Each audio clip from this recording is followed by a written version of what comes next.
After former Prime Minister Imran Khan's arrest, the country erupted. Pakistani police responded by arresting thousands of protesters, often violently.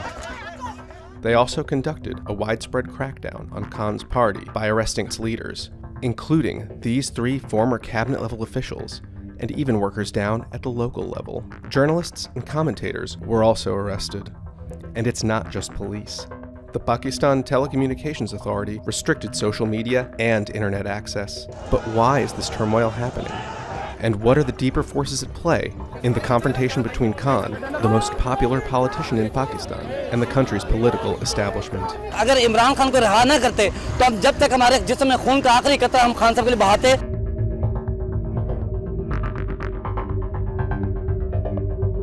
Often labeled as a populist, Imran Khan served as Pakistan's prime minister from 2018 until he was ousted from power by parliament in a 2022 no-confidence vote. But even out of office, polls say he remains the most popular politician in the country. अपनी जान देंगे इस खान के लिए क्योंकि ये मेरा जंग लड़ा है, मेरे बच्चों का जंग लड़ा है। To understand why, you need to understand how Pakistan works. Ever since Pakistan's founding in 1947, power has mostly been shared between 3 entities. The first 2 are the country's biggest political parties, Pakistan People's Party, or PPP, and Pakistan Muslim League Nawaz, or PMLN. Both have a long history of political dynasties, and yes, several corruption scandals over the years. For example, former Prime Minister Nawaz Sharif was jailed over corruption. He's also the brother of current Prime Minister Shahbaz Sharif. Corruption allegations also surrounded the first female Prime Minister of Pakistan, Benazir Bhutto, who was assassinated in 2007. Her former husband, Asif Ali Zardari, faced corruption charges as well, before eventually becoming president. This corruption, by the way, is endemic throughout the political system, appearing across most other parties as well. The third entity is arguably the most powerful institution in Pakistan, the military. For roughly half of the 75 years that Pakistan has existed, the country has lived under direct military rule. Today, Pakistan isn't directly ruled by the military, but the country is still often considered a hybrid regime. A hybrid regime is a political system that combines democratic and authoritarian elements. For Pakistan, that means even when a democratically elected government is in office, the country's military continues to call the shots behind the scenes.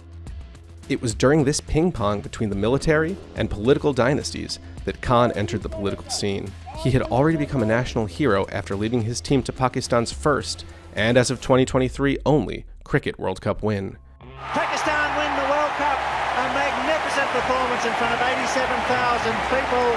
In 1996, he co-founded Pakistan Tehreek-e-Insaf, or PTI for short.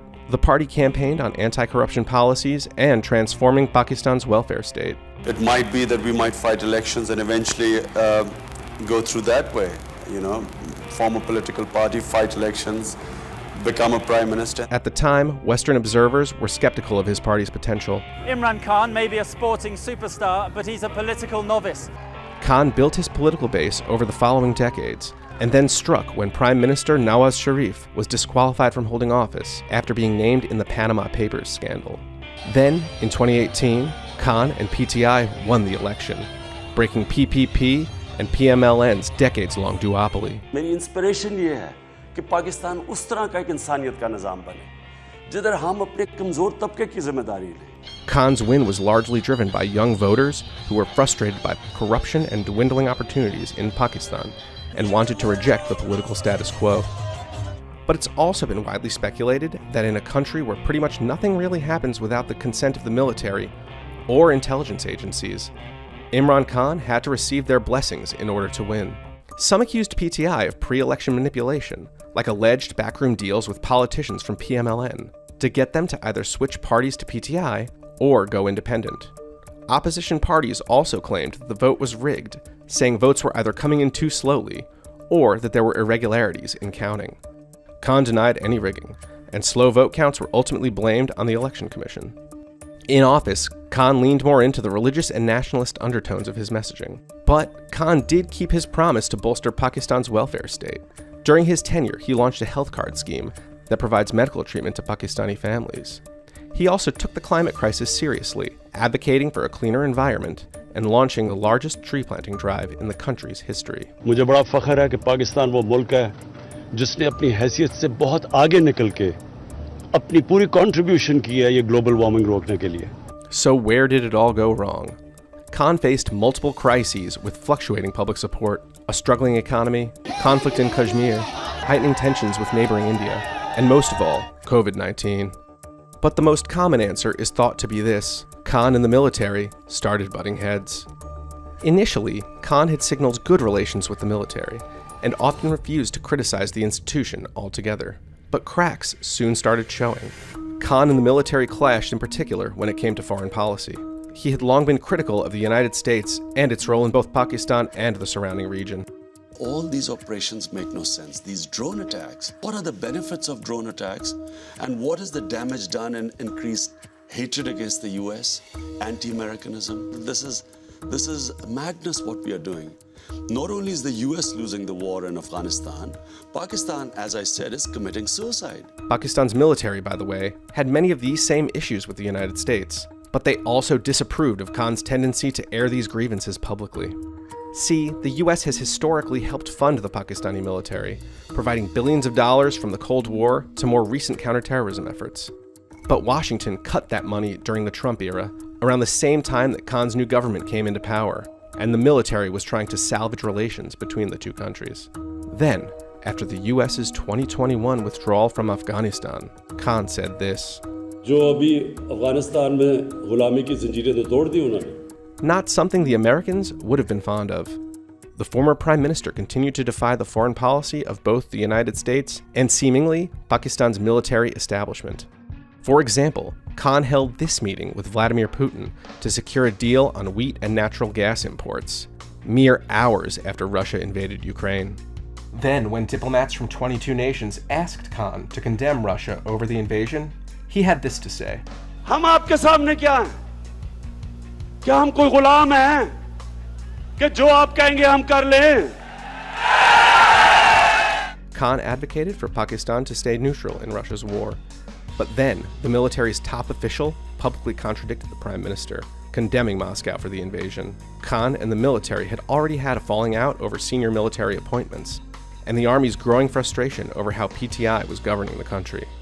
In April 2022, it all came crashing down for Khan. His party had lost support of both coalition allies in parliament and the military, amid accusations that he had mishandled both Pakistan's foreign policy and faltering economy. And so Parliament removed him from power through a no-confidence vote brought forward by the opposition alliance.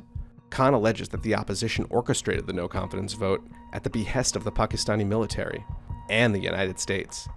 While it's widely speculated that the military was behind Khan's removal, both Islamabad and Washington have denied the accusation. Ever since he was ousted, Khan's been fighting more than 100 allegations, including corruption, treason, and even terrorism.